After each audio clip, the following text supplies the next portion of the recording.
예수님이 십자가에 죽으시고 부활하신 후에 제자들에게 약속하신 바 성령을 받기 위해서 너희들은 기도하면서 기다리라고 말씀했습니다. 그리고 예수님은 승천하셨습니다. 그때 예수님의 제자들은 주님이 말씀하시는 대로 그 성령을 받기 위해서 함께 모여서 간절히 기도했습니다.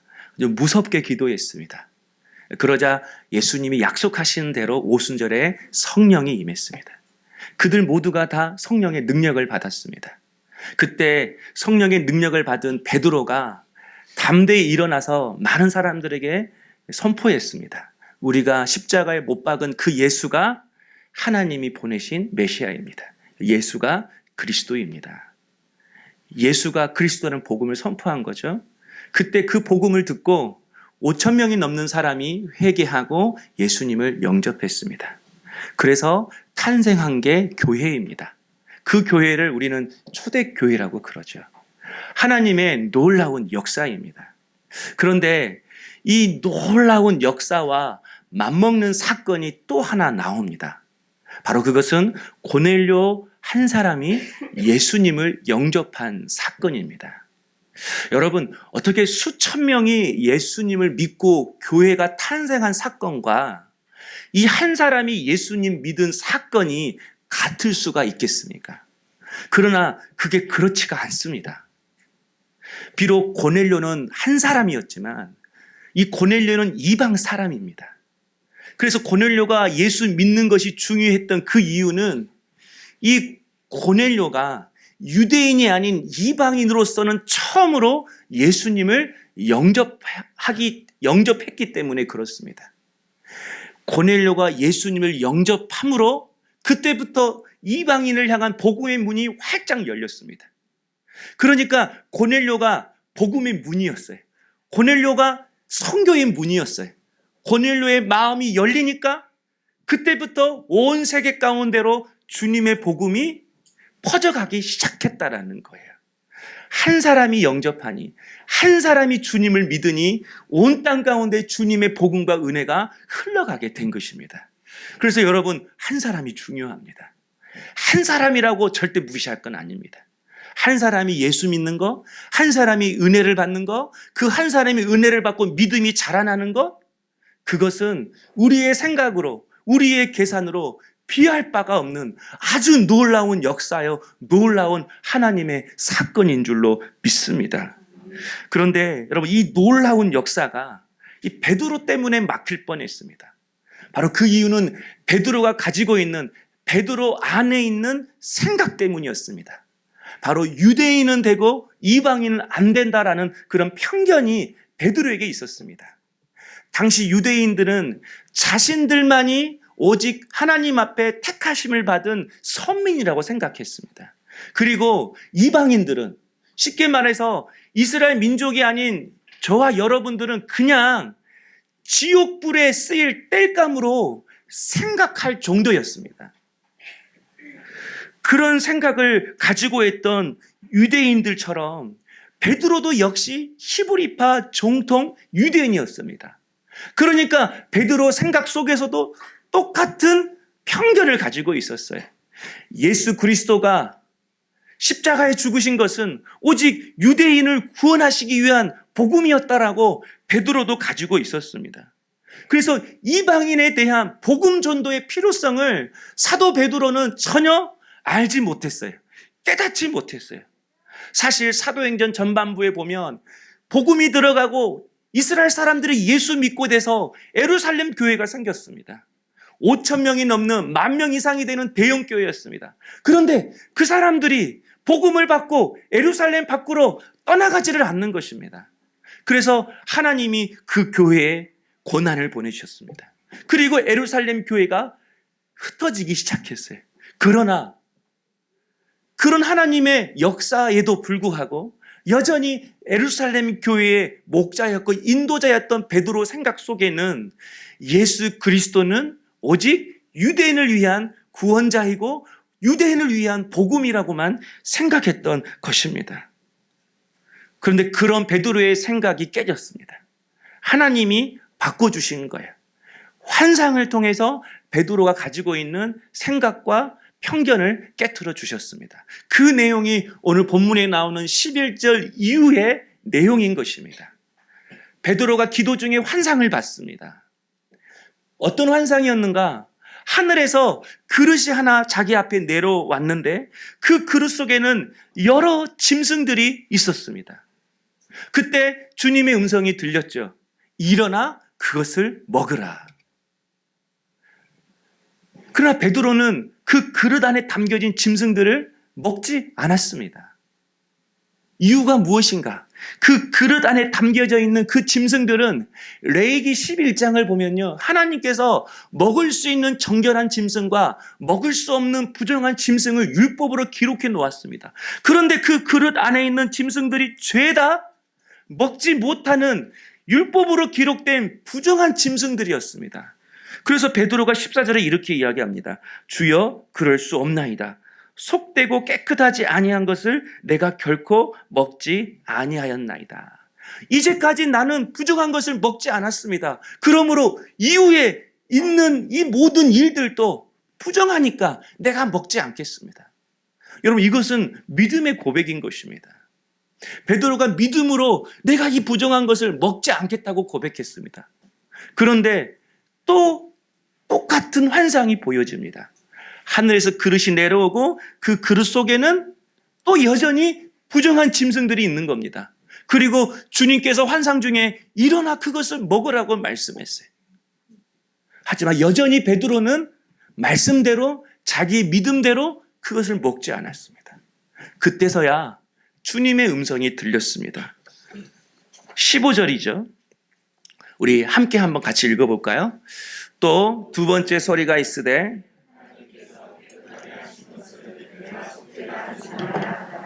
네, 베드로는 부정해서 속돼서 깨끗하지 못해서 내가 먹지 않겠다고 했는데 하나님의 생각은 달랐습니다.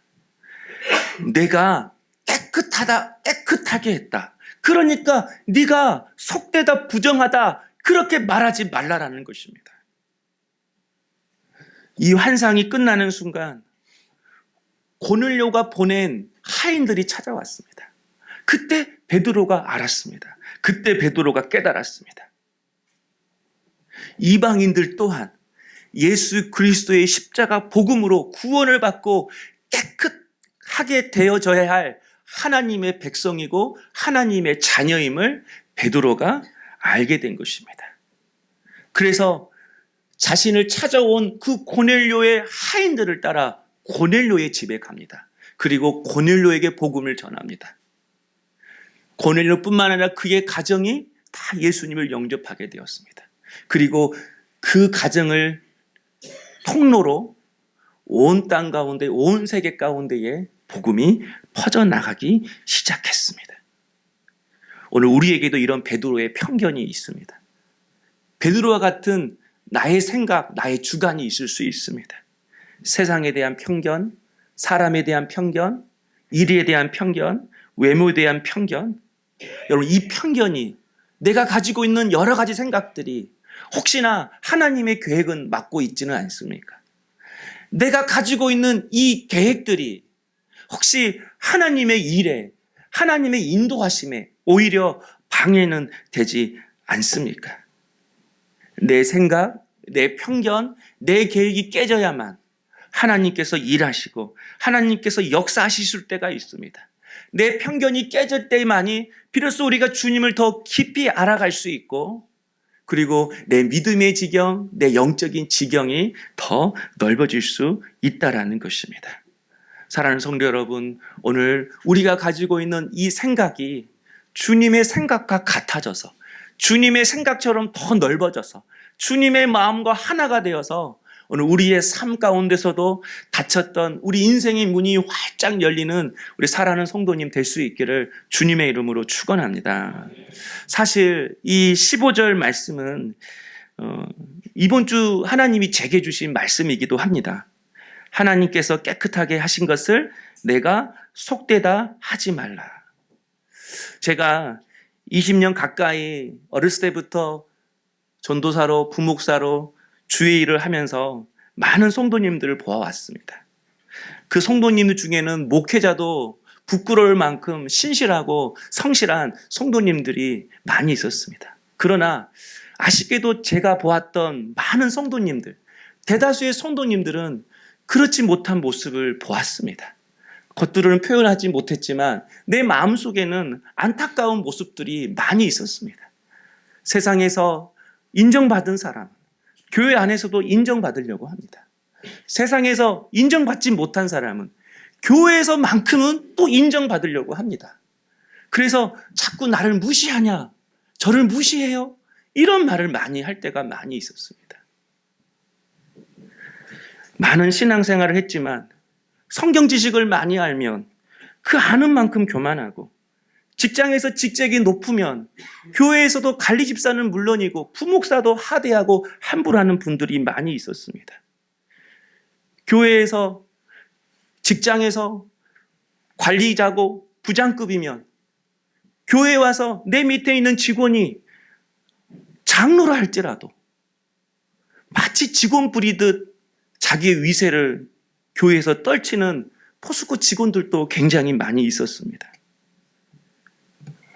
세상에서 영향력이 있으면 교회에서도 그 영향력을 행사하려고 합니다. 교회 생활은 열심히지만 또 의외로 가정에는 소홀히 한 분들이 많이 있습니다. 교회에서는 그렇게 좋은 분이지만 집에서는 그렇게 아내 남편을 하대하고 무시하는 분들도 굉장히 많았습니다. 그렇게 믿음이 좋은 청년이었지만 그렇게 자기 주관에 사로잡히고 편견에 사로잡힌 청년들도 많이 있었습니다. 그렇게 믿음이 좋아서 장로님이 되었지만 직분 받고 나서는 하루아침에 어떻게 저렇게 바뀔 수 있나, 그렇게 변질된 장로님도 굉장히 많았습니다. 오랜 시간 신앙 생활을 했어도 마음속에 상처 하나 해결하지 못하고, 오랫동안 신앙 생활을 했어도 여전히 과거 이집트로 돌아가서 살려고 하는, 작은 유혹과 시험에도 쉽게 넘어지는 그런 성도님들을 많이 보았습니다. 그래서 제 마음속에는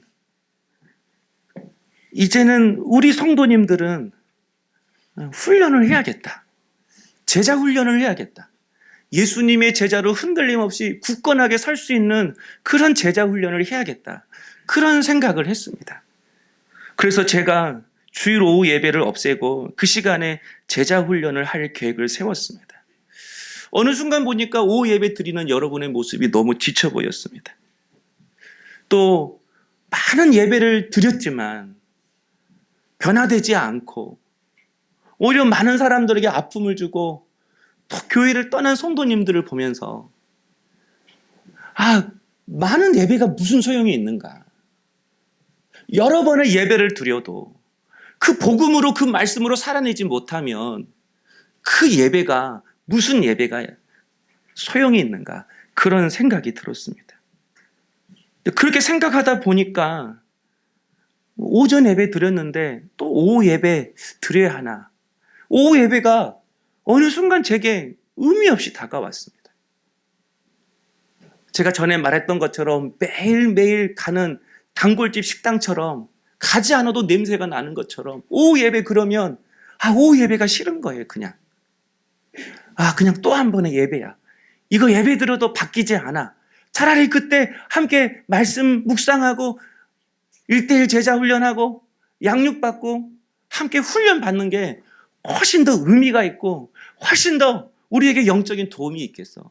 그래서 제가 그런 생각을 하면서 오후 예배 시간에 제자 훈련을 하려고 제가 마음도 먹었고 또 여러분에게 선포도 했습니다. 그런데 수요일 오후에 수요일 저녁 말씀을 마치고 잠깐 시간이 되어서 오후에 본당에서 이렇게 기도를 했습니다. 이제 곧 12월 달이면 예배도 나눠지고 또 주일 오후에 이제 새롭게 성도들과 함께 제자 훈련을 해야 되는데 그 시간에 내가 무엇을 해야 될까? 어떻게 하면 우리가 함께 예수님의 제자로 잘 세워갈까? 그 지혜를 구하며 이렇게 기도하고 있는데 기도 중에 주님이 이 말씀을 내게 주시는 겁니다. 하나님께서 깨끗하게 하신 것을 내가 속되다 하지 말라. 그러면서 해석해 주시는 거예요. 내가 이 예배를 깨끗하게 했는데, 그리고 이 예배를 통해서 깨끗하게 해야 할, 깨끗함을 입어야 할 그 영혼들이 있는데 네가 왜 이 예배를 속되다 하느냐? 네가 왜 이 예배를 의미 없다고 하느냐? 그러면서 저에게 내가 너를 말씀을 전하는 종으로 세웠다고 말씀을 주시는 것입니다. 나는 오후 예배가 무의미하다고 생각했는데, 그냥 그 시간은 지치고 무료할 뿐이라고 생각했는데, 하나님은 이 예배를 깨끗하게 하셔서 성도들의 부정함을 씻고 아픔을 씻고 어둠을 씻어내어서 깨끗하게 하기를 원하시는 그 마음을 저로 하여금 깨닫게 하셨습니다. 그래서 제가 회개했습니다. 하마터면 내가 주님의 뜻을 놓칠 뻔했구나. 그래서 목요일 오후에 우리 동산장 권사님들을 불러놓고 제가 말씀드렸습니다. 하나님께서 이렇게 제게 말씀하셨는데 오후 예배 어떻게 할까요? 제가 이미 성도님들한테 재직회에 이제 오후 예배 없애겠다고 다 선포해 버렸는데, 이제 이것을 거둬들이면 제 목회자의 권위가 땅에 떨어지는데 어떻게 해야 할까요? 그런데 제가 하나님의 뜻을 몰랐으면 몰랐지, 내가 그 주님의 뜻을 깨달은 이상 제가 순종할 수밖에 없더라고요. 그래서 제가 권사님한테 물었어요. 권사님, 제가 어떻게 할까요? 근데 우리 권사님들이 다 오히려 잘하셨다고, 그렇게 하라고 저를 격려해 주시고 위로해 주셨습니다. 더 감사한 건 마음속에 다 각자의 생각이 있었지만 그것을 다 참고 결정한 대로 따라주려고 하는 그런 권사님들의 마음도 제가 그때 알았습니다. 제가 다시 뜻을 거둬드리고 오후 예배를 드리겠다고 말씀했을 때 우리 권사님들을 이끌어가는 우리 동산장 권사님들이 제 뜻을 받아줬던 그 이유는 우리 권사님들이 저보다 더 분명하게 아는 것입니다. 하나님의 뜻만이 살 길임을, 하나님의 뜻만이 우리 모두가 깨끗하게 되는 길임을, 하나님의 뜻만이 우리의 삶이 새롭게 되는 길임을. 그래서 죄송하지만 더 전심으로 오후 예배를 준비하려고 합니다. 이 예배를 통해서 부정한 것을 씻고 아픔을 씻고 어둠을 드러내어서 하나님을 만나야 할, 하나님이 인도하시는 영혼들이 있는 것 같습니다. 오늘 우리 교회가 부정한 것을 씻고 아픔을 씻고 우리를 깨끗게 하시는 그 하나님의 놀라운 은혜를 경험하는 우리 사랑하는 성도님 될 수 있기를 주의 이름으로 축원합니다.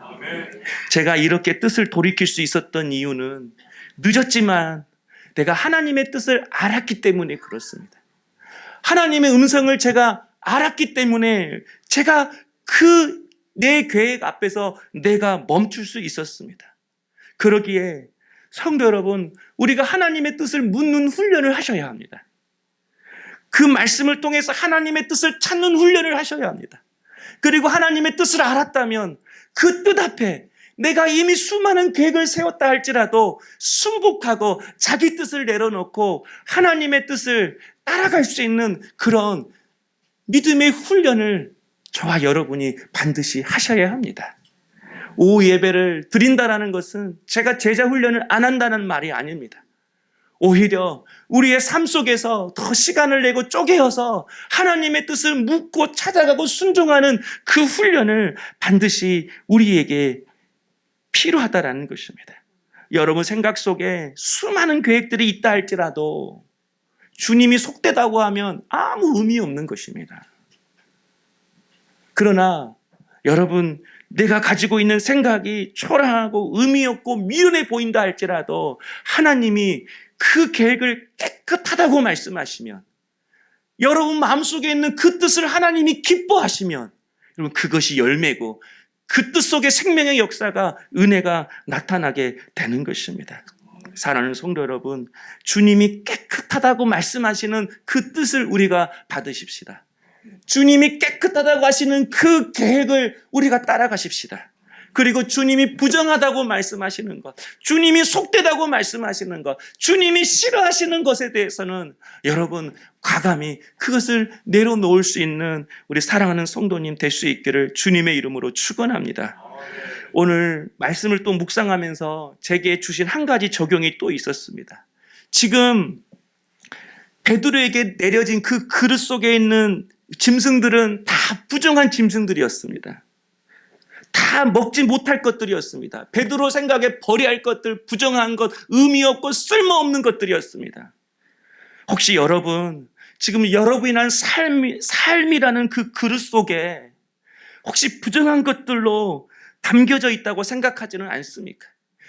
내 삶이라는 그릇 가운데에 좋은 것은 하나도 없고 나쁜 거, 안 좋은 거, 슬픈 거, 상처, 아픔, 고난, 어려움, 그런 것만 가득 찬 인생이라고 생각하십니까? 내 남편이 부정하고 내 자녀가 부정하고 내 인생이 의미 없고 부정하고 재수 없고 행복하지 않고 기쁨이 없는 그런 복조갈이 없는 그런 인생이라고 여러분 부정한 것으로 판단하고 있습니까? 주님이 말씀하십니다. 일어나 그것을 먹으라. 믿음으로 그것을 받아들이라는 것입니다.